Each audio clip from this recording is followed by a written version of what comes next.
have there been fans over the years since Umrao Jaan release who have been, really waiting for this moment that, okay, we have not seen and we would like to see it? I think we are bridging generations, we are bridging gaps, we are bridging kind of emotions. And it's not that it's a new film. It's a film that you're going to see which your mother has seen. You know what I mean? So it's an heirloom. You know what I mean? It's an emotional heirloom that people are going to see because they've not even seen it on any OTT also. You know? So it had lost its sheen before it was restored. You know, now it's coming in full flesh and blood. You know, so I think it's an emotional catharsis. It's very difficult for you to pick up, but any moments that you're really proud of from Umrao Jaan? I think every moment, the fact that I chose the film and I did the film and I indulged in the film, and to the choice of Rekha, to the choice of doing the music, everything is kind of memorable for me. You know, I can't take out a moment because everything else will fall flat like a pack of cards. You know, so it's all integrated into one cohesive emotional experience.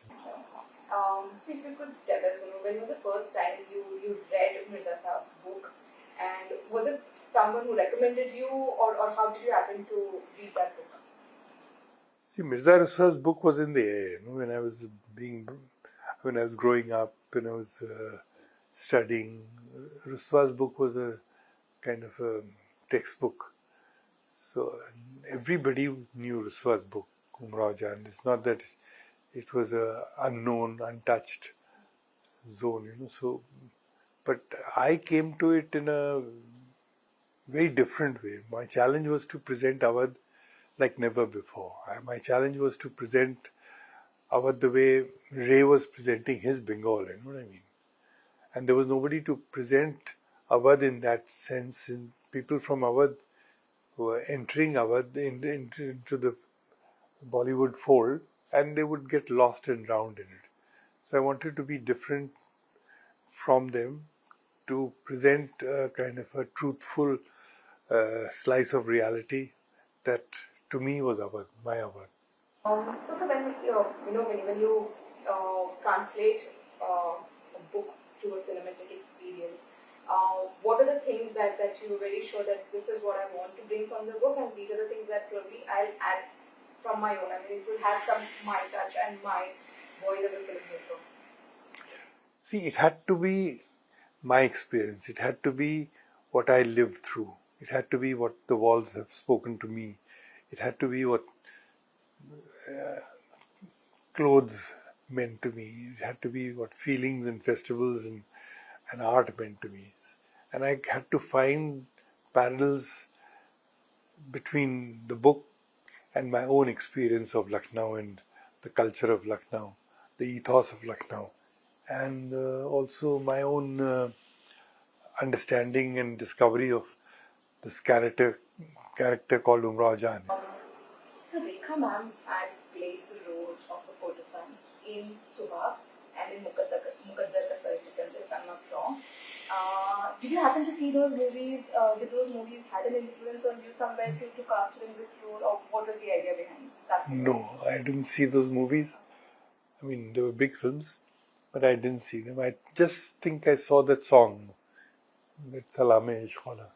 But I think that was a totally different kind of a character. It had different flamboyance. It had a different appeal. I mean, it was the kind of a traditional courtesan that has been appearing in Bollywood, you know what I mean?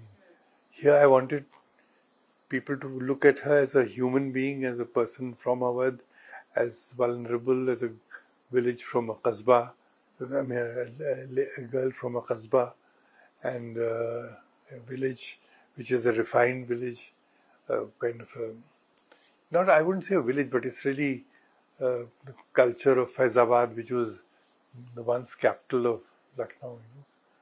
So coming from there and then becoming a courtesan, that journey was a very different kind of a journey.